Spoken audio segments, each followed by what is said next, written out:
Alright guys, well, pop quiz. What do you do when it is 95 degrees, everything you have is out in the sun with no shade, and it rained yesterday and ruined half your work you did before? Well, I'll tell you what you do. You grab your plate compactor, because your excavator has air conditioning, and you bring it up here and you try to compact the road that you built. And then it rained about 2 inches and 100% fully saturated everything around us. Flooded the basement. I had to dig the basement, or I had to dig a trench in the basement to get the basement drained out. At the end of the day, it's about 3:45 rather. Trying to get something else accomplished. And I would like to get concrete in the footings Wednesday and in 2 days. Actually, today is done, so this dang pickup. Somebody that 3D prints something, print me something to cover these buttons. You'll make a lot of money. I got my keys in my pocket with my wallet, and I'm forever turning my alarm on. I don't understand it.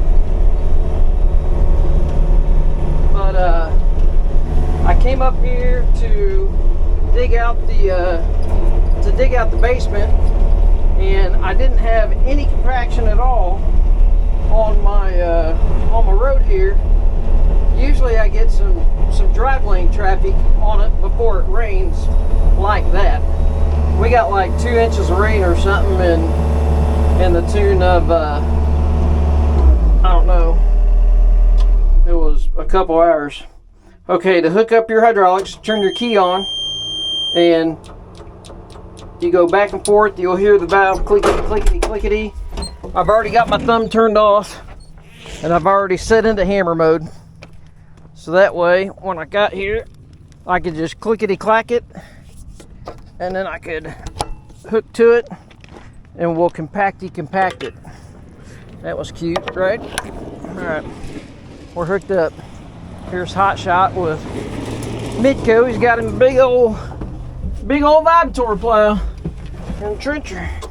Alright, main thing is we're going to turn the air conditioning up a little bit, and I don't know, we're going to see what this does.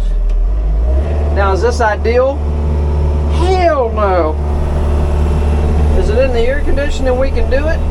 Yep. Alright. Vibrator set.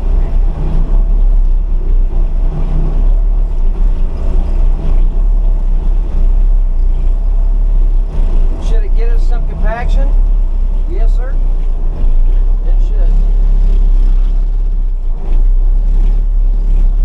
Should it make it to where that concrete truck will be able to get in here? Sure hope so.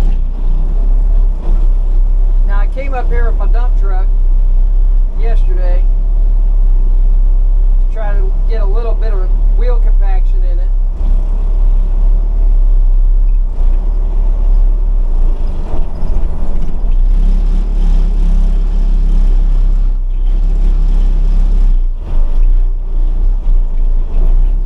And you can tell that worked over here pretty good.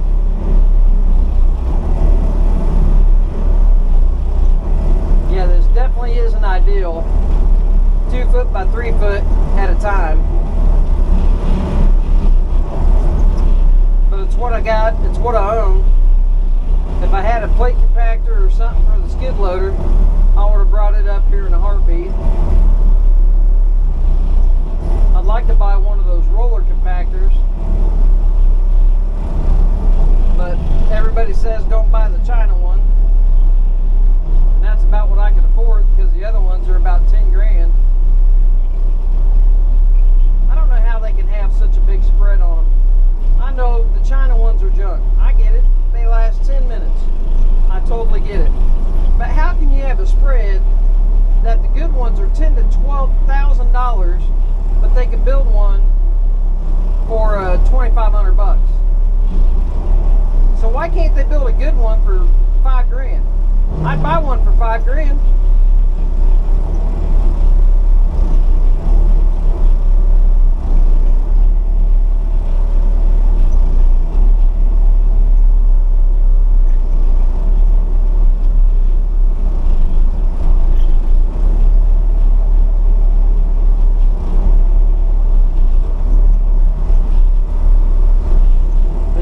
Be able to get a concrete truck up his driveway, and I think it's going to sink without this rock consolidated.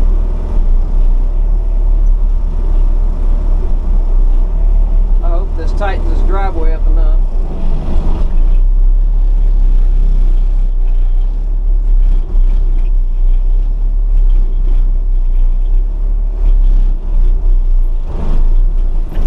I mean, that road fabric works good, but not when we get that much rain and you don't have your rock compacted yet. This ought to help it. Never tried this before, but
period of time. I forgot you guys were rolling, so we'll be back in a little bit.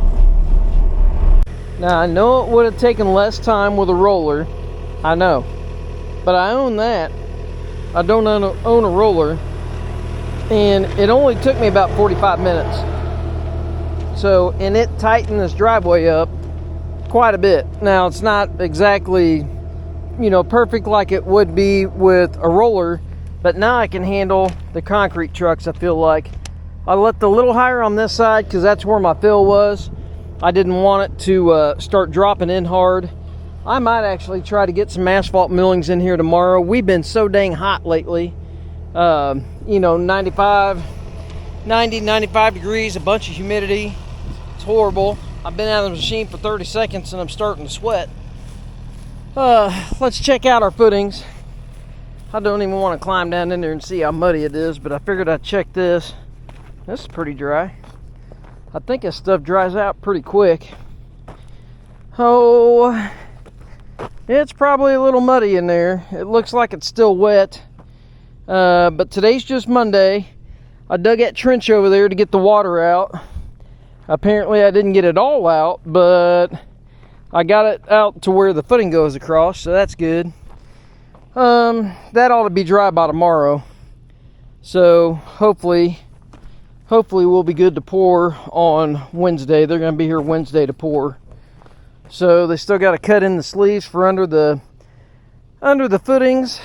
I need to get a couple more pieces of pipe to sleeve each side over here. We're gonna run drain tile inside, and I want to run a sleeve underneath the footing so I can get drainage to the other side. I can bring the drainage from inside to outside.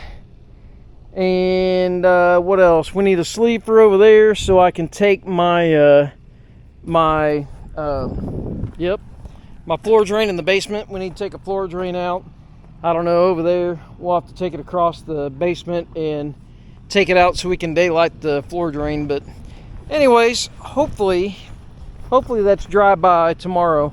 I think they actually come in. Somebody told me that they come in and they dig down inside the footing. So probably not here. It looks like they held them up far enough that we'll be plenty tall, I would say. And even that's almost dry. So, and I compacted all that. I ran the compactor over all the footings that I dug with the machine. Anyways, material's still here. I guess the OSB got wet, but that's all right. It'll dry out in the sun sitting there. I guess I should have laid it flat, but anyways, at least somebody didn't steal our material yet. Nice thing is it kind of lays flat there, and then after the foundation's in, I can hide the material for the house behind it, and you shouldn't be able to see it past the foundation from the road. So, because we're high enough elevation off the road that it's hard to see up here anyways. Well, if you have a Stanley compactor for your excavator, let's tell you what model this is. I don't remember. It's a 6000. It's a 60. I don't remember, and you can't read that at all. I can't read that at all. I had it. I don't remember. It's a HS 6000 series, but I don't remember. Which one it is. I might put a flow restrictor on it because it only needs about 13 gallons a minute. Or I think it says that's what's optimal is 13 gallons a minute. But anyways, I'm gonna try to touch this up with a blade on my way out, and that's gonna be it for today. So I am definitely heading home now, and I am done for the day. Hopefully I can get something else done tomorrow, and we'll be pouring footings come Wednesday. So see you guys then.